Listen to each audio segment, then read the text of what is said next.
Hello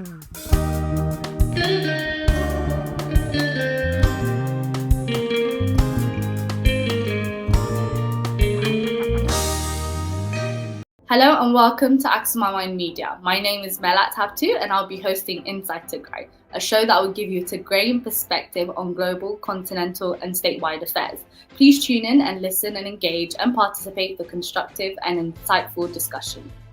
Please join us in our time with today's guests.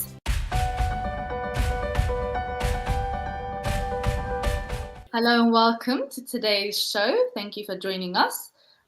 Today we have Eden Kasa with us. She will be our first guest. Thank you, Eden, so much for joining us. We appreciate the fact that you've taken some time out of your busy schedule to be with us here today. And I'll let you just introduce yourself, who you are, the organizations you work for, and what you've are a part of, and what you've been working on in the last couple of years. Okay. Thank you, Melat, for having me, and thanks Axumawian Media for having us. We are very. I'm very excited to be here. First of all, just thank you for giving me your time as well, because I know we're all busy. My name is Eden Kasa. I am.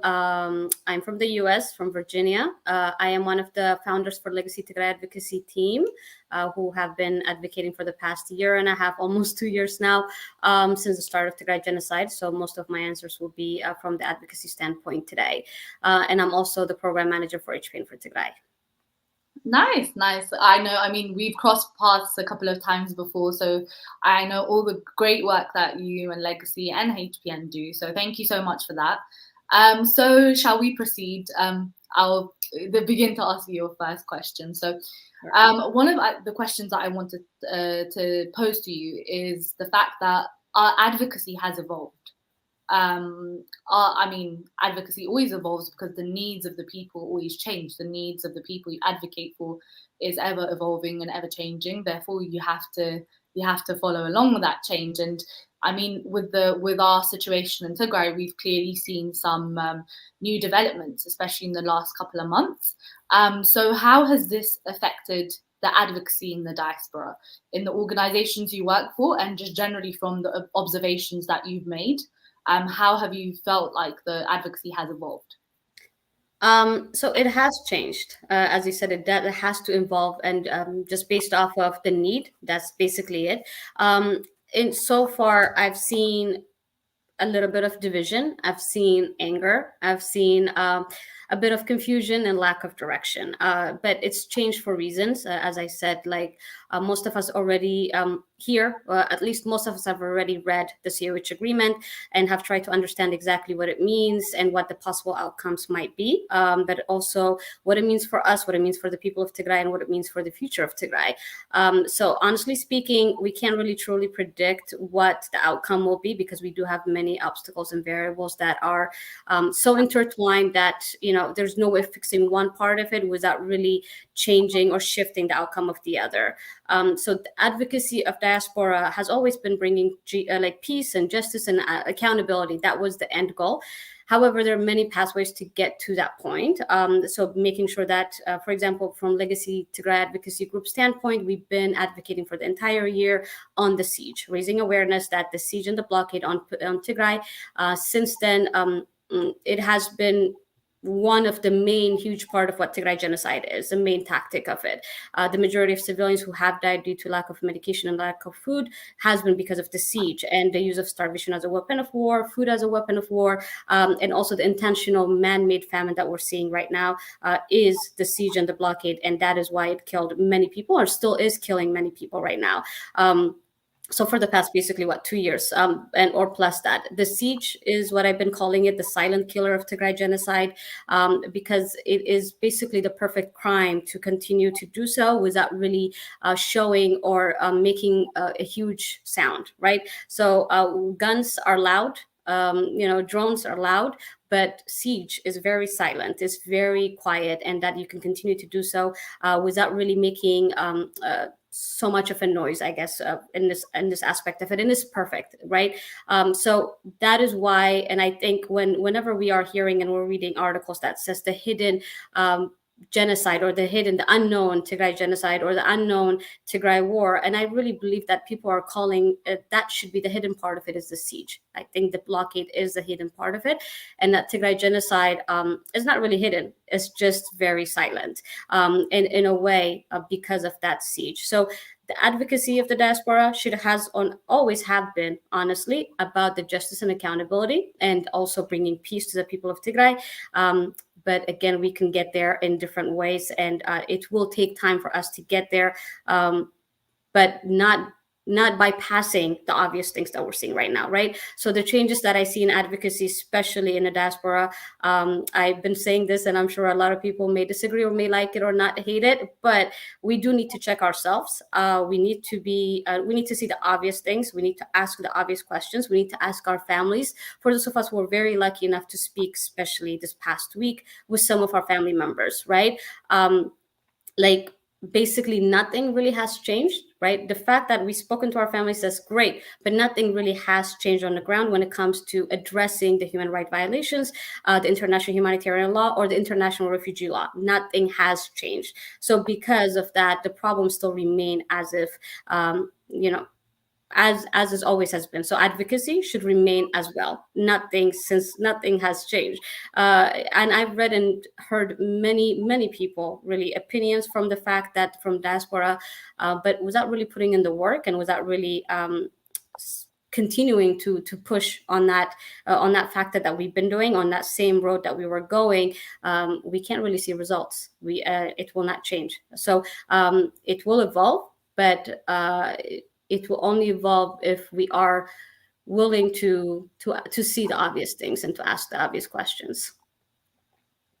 I think that's a great point. The point of to actually understand the evolving question of the people, you need to be able to interact and ask what the current issues, what the imminent threat of the people are.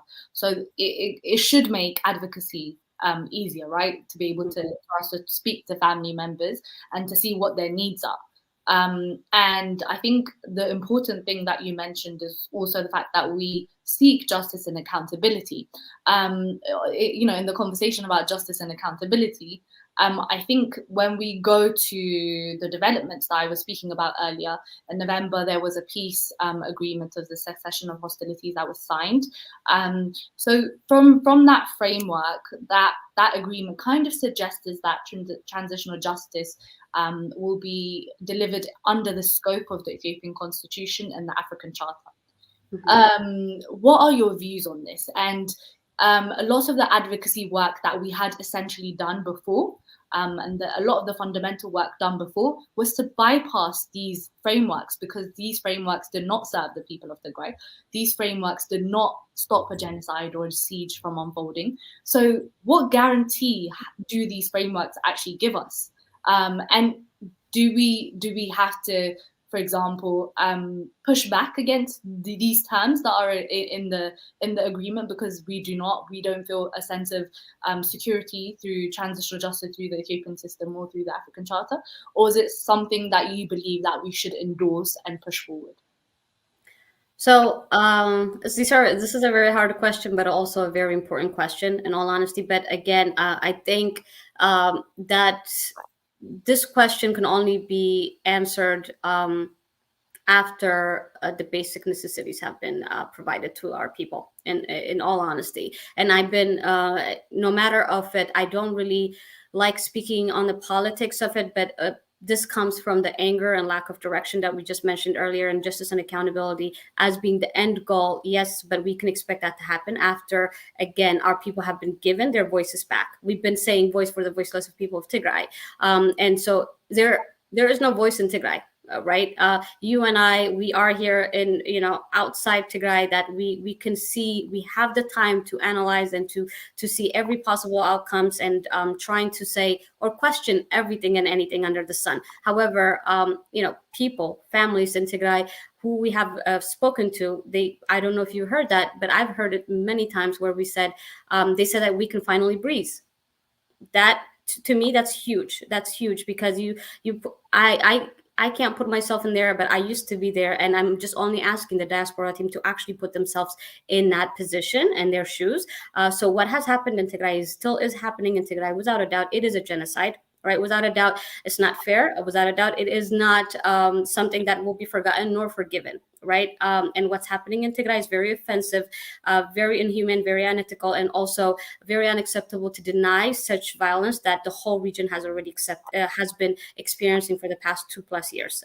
It still is happening. So we're not saying whatever is happening is not there, or we can just forget and go on. Like, that's not what we're saying. Nobody should be seeing it that way. No one should be understanding it that way.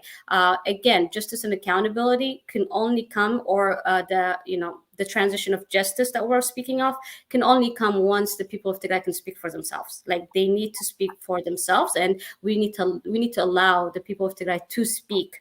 What I mean by that is not just some of them going on TV, or us to hear it from our families. So and then Tigray can go ahead once it's able to speak. Once, quote unquote, their vocal cords are open, we can go ahead and speak on the transitional of justice that we're speaking of.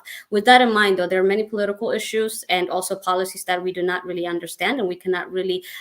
We're basically confusing a lot of the things that we're seeing, like as simple as witnessing what is happening in Tigray, reading what's happening in Tigray, or viewing the videos and pictures of what's happening in Tigray should immediately lead to justice and the International Criminal Court. That's not how it's going to work.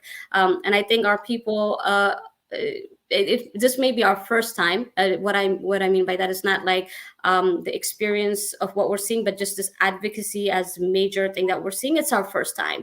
So for most of us, in all honesty, it's coming from the good part of our heart, saying that if somebody does something wrong, you take them to, they go to jail, they go to prison, or just they answer for their crimes.